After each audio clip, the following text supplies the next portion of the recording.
Police चोर को लाठी नहीं, हम सबको काठी मारेंगे। नीता बराबर कह रही है, पुलिस स्टेशन जाने से कोई फायदा नहीं है। सुन भाई, जो चीजें मिसिंग हुई है वो कुछ काम की नहीं है। ससुर जी कीमती थे, बहुत कीमती थे वो। तुम्हारे नजरिए से है सुन भाई वो काम की, पर पुलिस के नजरिए से नहीं। वो तो हमें हंसेंगे वहां पे जाने के बाद। हम बस पुलिस स्टेशन में जाके ये बता सकते हैं कि हमारे इलाकों में चोर घूम रहे, आप अच्छे से पहरेदारी करो। पहरा तो वो रोज भी देते ससुर जी। रोज पुलिस की गाड़ी आती है 2 बजे, वाव वाव वाव वाव करके चली जाती है, फिर उसके बाद 2 से 3, 3 से 4, 4 से 5, कुछ भी हो सकता है। 12 से 1, 1 से 2 के बीच में भी कुछ भी हो सकता है। हाँ, उससे पहले भी हो सकता है। Now it's high time. मुझे ऐसा लगता है हमें पैसों की तरफ नहीं देखना चाहिए और बॉडीगार्ड को सोसाइटी में बुलाना चाहिए। बराबर कहा श्रेया की दादी आपने। अभी एक वही है जो पूरी सोसाइटी को इस मुसीबत से निकाल सकते हैं।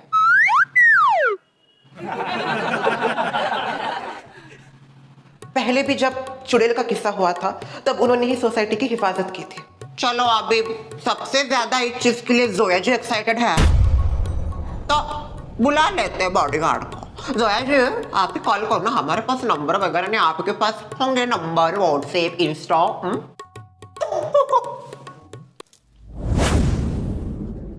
ओ भाई का बॉडीगार्ड कॉल किया ही ना, आता ही होगा वो। आ जाएगा बहन, इंतजार का फल हमेशा मीठा होता है।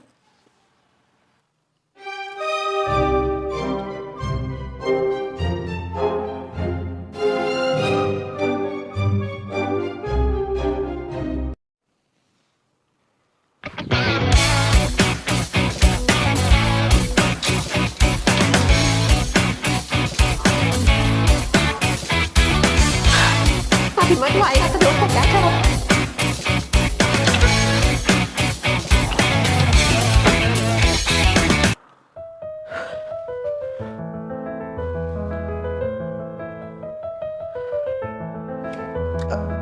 हेलो हेलो, क्या बात है? आपने मुझे सोसाइटी में ऐसे बुलाया, कोई प्रॉब्लम है? जी हाँ, वो सोसाइटी फिर से एक बार बहुत बड़ी मुसीबत में फंस गई है। कैसी मुसीबत? क्या फिर से सोसाइटी में कोई चुड़ैल आ गई? नहीं नहीं, इस बार वैसी कोई बात नहीं है, बल्कि इस बार बाहर के गुंडों से हमें ज्यादा डर है। पिछले कुछ दिनों से आसपास के इलाकों में काफी ज्यादा चोरियां बढ़ गई है, इसलिए हमें थोड़ा डर लग रहा है। पर आपकी सोसाइटी में तो वॉचमैन है ना? नहीं, उनको निकाल दिया गया है, इसलिए तो हमको डर लग रहा है, क्योंकि सोसाइटी की देखभाल करने वाला अब कोई है ही नहीं। अभिजीत करना चाहता था, पर उस दिन चोरों ने उनके ऊपर हमला कर दिया। क्या हुआ फिर उनका? वो ठीक तो है? उसको कुछ नहीं हुआ, वो ठीक है, पर उनके साथ श्रेया के पापा थे, उनकी बहुत पिटाई की, काफी चोट भी लगी है उन्हें। पानी अब सिर के ऊपर जा रहा था, इसलिए मैंने आपको कॉल किया और यहाँ पे बुला लिया। मैं समझ गया, आप कोई फिक्र मत कीजिए, मैं आ गया हूँ। अब डरने की कोई जरूरत नहीं है, क्योंकि मैं आपके साथ हूँ।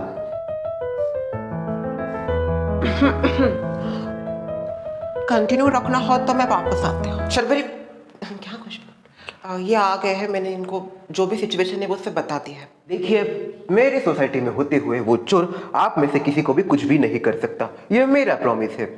सोया जी, मैं आपको इस मुसीबत से जरूर बाहर निकालूंगा।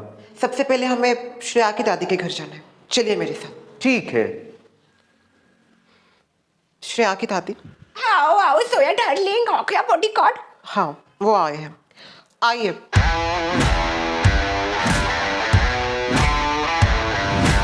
क्या अच्छे जोड़े दिख रहे हैं।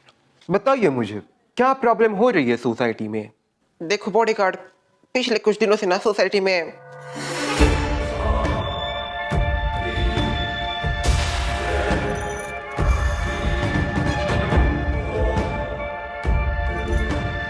ओह, तो ये मामला अब घर तक पहुंच गया है। हाँ, और हम नहीं चाहते इससे आगे बात जाए, इसलिए तुझको बुलाया है और जोया जी के लिए भी बुलाया है। देख, हमको पता है तू बहुत एक्सपोजिव है, एक्सपेंसिव टेस्टी, पर इस बार ना सोसाइटी का जो फंड है वो ज्यादा नहीं है, तो थोड़ा सा कम करके लेना, डिस्काउंट पीरियड ऐसा कुछ। देखिए, पैसों की बात बाद में करते हैं। मैं आपको एक गारंटी देता हूँ, जब तक उस चोर को मैं पकड़ नहीं लेता तब तक इस सोसाइटी में से कहीं नहीं जाऊंगा। अब उसके लिए 1 महीना लगे या 2। पर पैसे तो लेगा ना तो उतने दिनों का। अगर 1 महीने में चोर नहीं पकड़ पाया तो 1 महीने के कितने होंगे? देखिए, देर चाहे कितना भी लगे, हमें जो कोई भी चोर है उसको पकड़ना चाहिए। भले ही सोसाइटी का फंड खत्म हो जाए, उसके बाद के जितने भी पैसे होंगे वो मैं दे दूंगी आपको। या इतना पागल हो गए क्या? मुझे मेरे साथ साथ मेरे सोसाइटी वालों की बहुत ज़्यादा फिक्र है। इसी की वजह से मैं ये चाहती हूँ आप ये काम जल्दी से जल्दी निपटा लें।